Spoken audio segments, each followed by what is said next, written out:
O Supremo Tribunal Federal retoma hoje o julgamento da ação que trata das crescentes mortes causadas por policiais em operações em comunidades pobres do Rio de Janeiro. De Brasília, o repórter Pedro Nascimento tem as informações.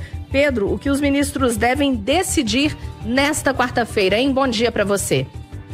Bom dia também para você, Aline. Bom dia, Eustáquio. Bom dia para todo mundo que acompanha Itatiaia nessa quarta-feira. Bom, os ministros devem decidir a respeito dessas operações e se elas deverão seguir novas regras, enfim, e quais serão as mudanças feitas a partir desse julgamento no STF. O caso é conhecido como a DPF das favelas, e foi movido por entidades de direitos humanos e também o partido PSB, que pedem medidas concretas para reduzir as mortes em operações policiais. Esse julgamento, Aline, ele começou, na verdade, em novembro, com a apresentação do resumo do caso pelo relator, o ministro Edson Fachin.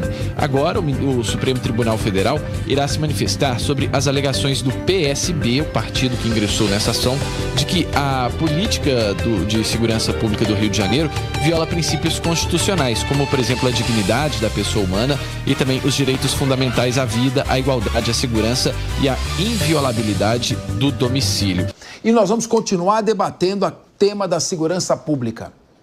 Na agenda do Supremo Tribunal Federal, a Corte volta a discutir a validade das operações policiais nas comunidades do Rio de Janeiro, a chamada ADPF das favelas. Também entra na pauta a discussão sobre a revista íntima em presídios. O relator é o ministro Edson Fachin. Em seu voto, o ministro reconheceu que há violação dos direitos humanos e que o poder público deve tomar providências. Vamos lá. Luiz Augusto Durso, vou começar com você, que você é um criminalista, também filho de um criminalista emérito. Mais ou menos comecei junto com seu pai, o Durso. Inclusive, disse que primeiro júri fizemos um acordo. Isso, ninguém perdeu. Terminou empatado. Mas eu queria te perguntar o seguinte, número 1, eu acho estranho alguém recorrer ao Poder Judiciário para pedir que um juiz, ainda que seja um juiz do mais alto nível do Supremo Tribunal Federal, oriente as forças de segurança como fazer a operação. Pelo que eu estudei, juiz julga casos concretos. Quando chega para ele algum caso, no caso do Supremo Tribunal Federal, a constitucionalidade de leis e decisões. É isso que cabe a julgar. Então, primeiro, está certo o Supremo Tribunal Federal querer orientar como tem que ser feita as operações policiais? Número 2, o ministro Fachin, no seu voto, diz que a polícia precisa avisar os prestadores de serviços locais, farmácias, também os órgãos públicos, como hospitais públicos, corpo de bombeiros, de que vai ter uma operação. Desculpe, se você avisa, obviamente, o hospital, se você avisa a farmácia próxima à favela que vai ter operação, na mesma hora, os traficantes e o crime organizado já está sabendo. Você quer que o dono da farmácia que não comunicar ao crime organizado que vai ter uma operação é morto no dia seguinte, a farmácia é incendiada. Então, também uma medida errada de quem não está acostumado a lidar com a questão da segurança. E o terceiro ponto que eu quero... São só 3, tá? Não vai esquecer. Já anotei. E o terceiro ponto e último. Operações pirotécnicas, que a polícia sobe, atirando, trocando tiros contra traficantes e criminosos, resolve o quê? Ou sobe para desmantelar a organização criminosa, ou não sobe para dar espetáculo para a televisão.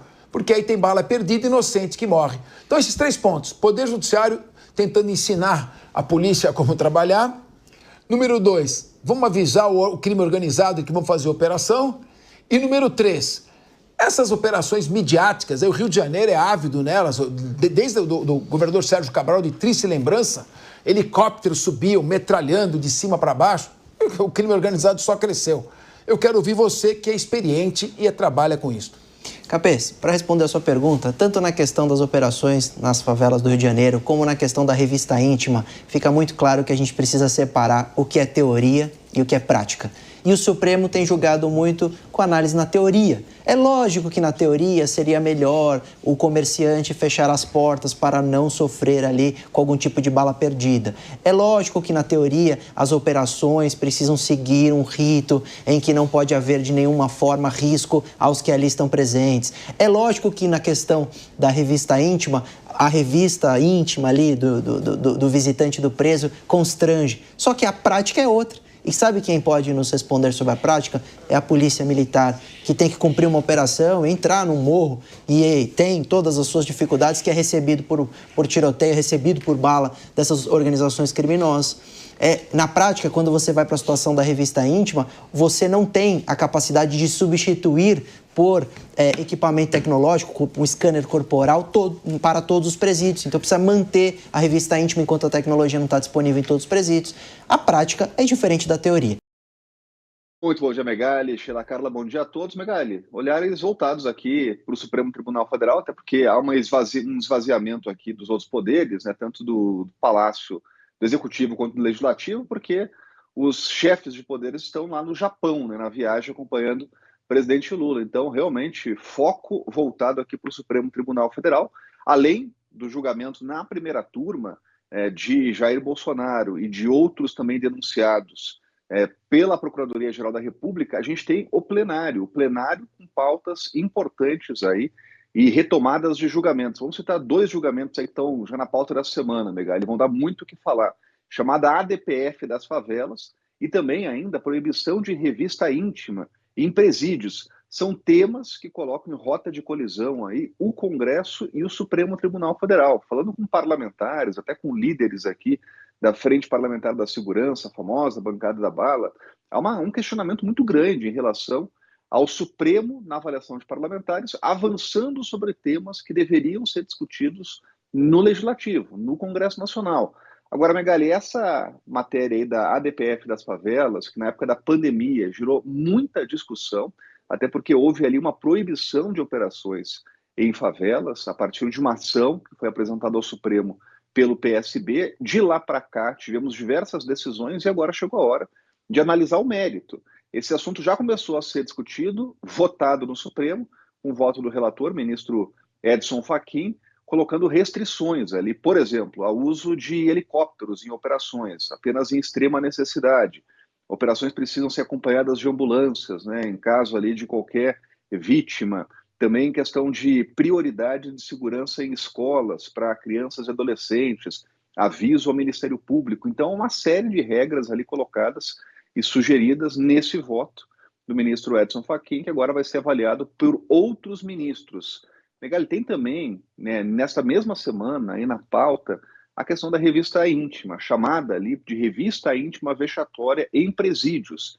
É aquela história do agachamento, né, quando não tem lá o equipamento de segurança, o scanner corporal. E o que há na discussão, há uma determinação para que os presídios coloquem esse scanner corporal, mas deveria depender de um prazo, também de um investimento, mas inclusive a proibição dessa revista íntima vexatória. Esse caso chegou ao Supremo Tribunal Federal porque foram encontradas provas por meio dessa revista, e aí a vítima, lá, a pessoa que estava realmente fazendo a visita ao presídio, entrou com uma ação para que essas provas não fossem usadas, e isso acabou batendo aqui no Supremo Tribunal Federal. Então, é uma semana aí cheia para o Supremo, e claro, com temas espinhosos, delicados, que vão gerar reações aqui do Congresso Nacional, pelo menos uma parcela do Congresso que está vendo atribuições suprimidas, né, criticando muito o Supremo por avançar em temas que deveriam ser discutidos aqui pelo Congresso. Mas olha, deveremos ter decisões importantes ainda nessa semana, tanto na primeira turma quanto no plenário do Supremo.